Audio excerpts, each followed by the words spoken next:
Good enough, everybody? Okay.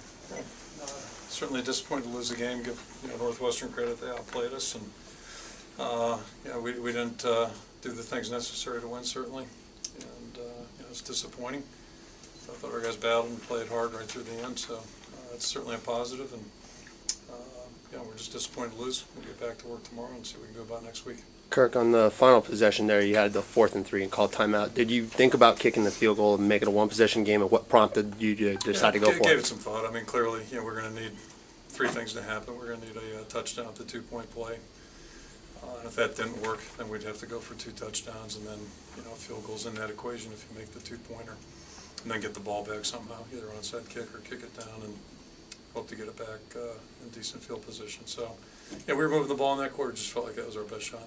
Kirk, CJ said that the clocks were hard to see. Is that a problem with the 3? Yeah, they were. This is the placement's unusual, very different at both ends.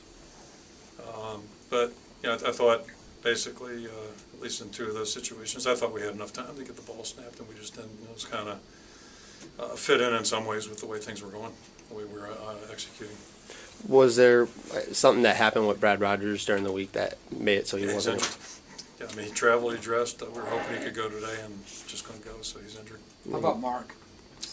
Mark Weissman, I'm sorry. Yeah, he's injured too, and that's why he came out of the game. Is he good to go? You think? We'll see. Yeah, we'll see. Yeah, we'll see.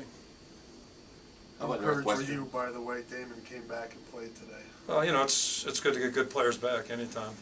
Unfortunately, we traded one out for the other, it looks like, but at some point, hopefully, we'll have both guys in there. That'll help us. And Damon did a lot of good things, especially considering how long it's been since he's played. It's been probably, 5, 6 weeks. I haven't been counting them, but he gave us a little bit of a spark out there, and that was good. And I thought he played hard and played tough.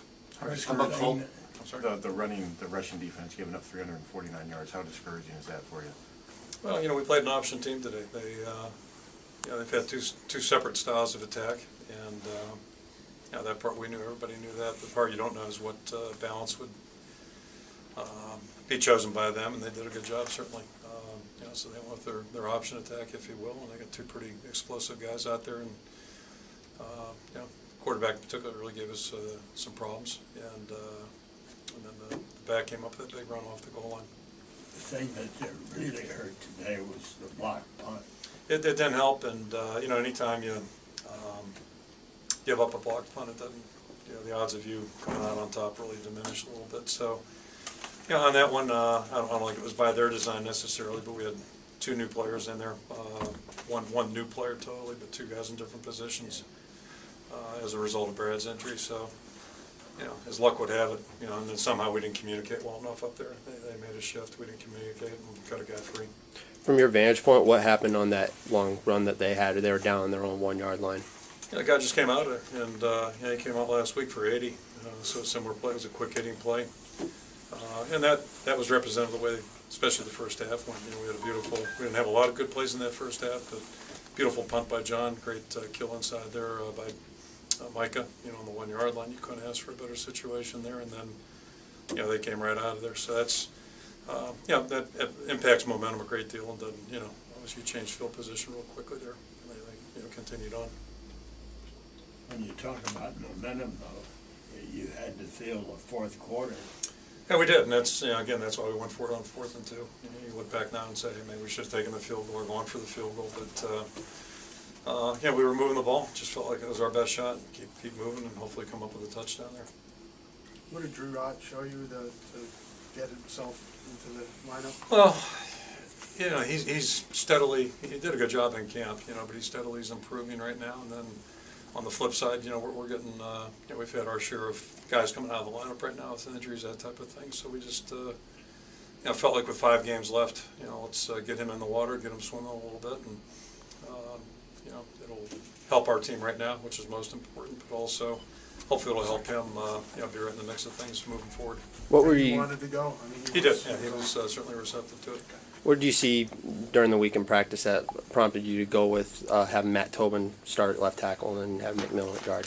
Well, it's like every decision we make with personnel. We try to get guys in the best positions to help us win football games. And on offense, it's what's going to help us move the football a little bit. So In our estimation, it's more than just this week, but our estimation right now, he's probably our third best tackle, and or fourth best, but our Donnell and Sheriff are out, and they're not coming back, so we feel like he's the next guy. And our plan was to play him at left tackle. Nolan's still our backup tackle, and then both he and Jordan played at guard, and I'd be anxious to see a film, see how they did.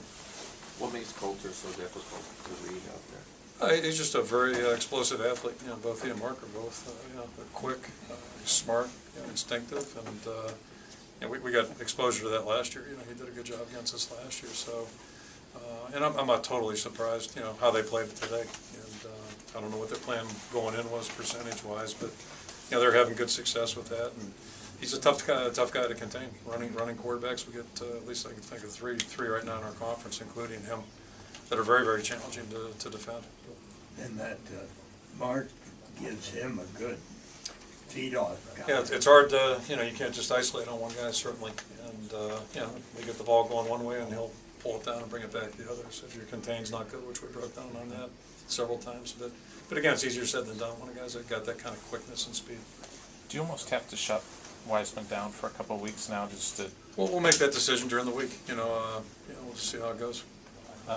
You might have been asked about Gerard playing him. Yeah, he's been doing well. He did well in camp, and we're in a little thin several positions right now with injuries, that type of thing. So we just felt like it was going to be in our best interest to get him on the field and get him started.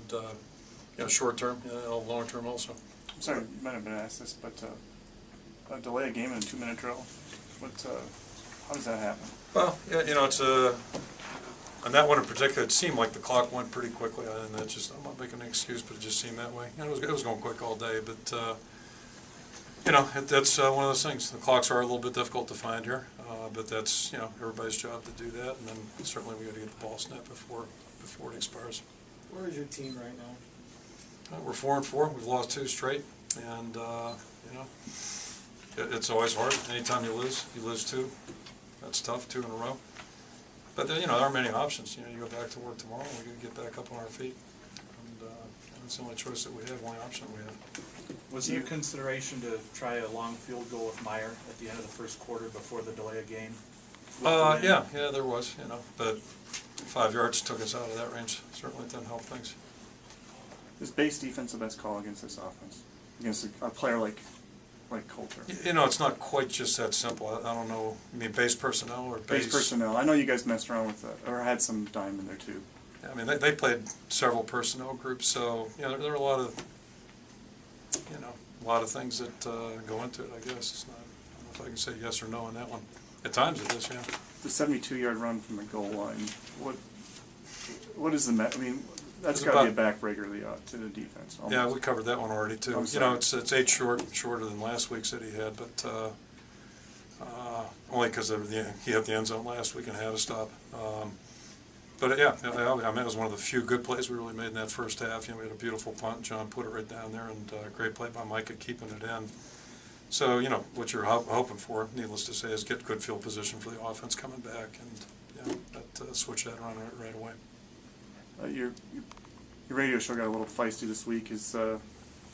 Probably won't get any better this week, will it? We'll find out Wednesday, I guess, huh? Can't wait. What about